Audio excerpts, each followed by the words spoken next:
முகம் பார்த்தாலே சொர்க்கம் சொத்தி போகுமே எங்கள் வீட்டில் பூத்தாலே பூவின் நாயுள் கூடுமே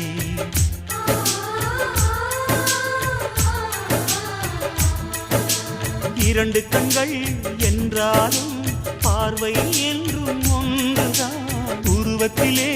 தனித்தனிதான் உள்ளம் என்றும் ஒன்றுதான் ஒரு சேவல்தான் நடை காத்தது இந்த அதிசயம் பாருங்கள் கண்ணனை வாழ்த்துங்கள்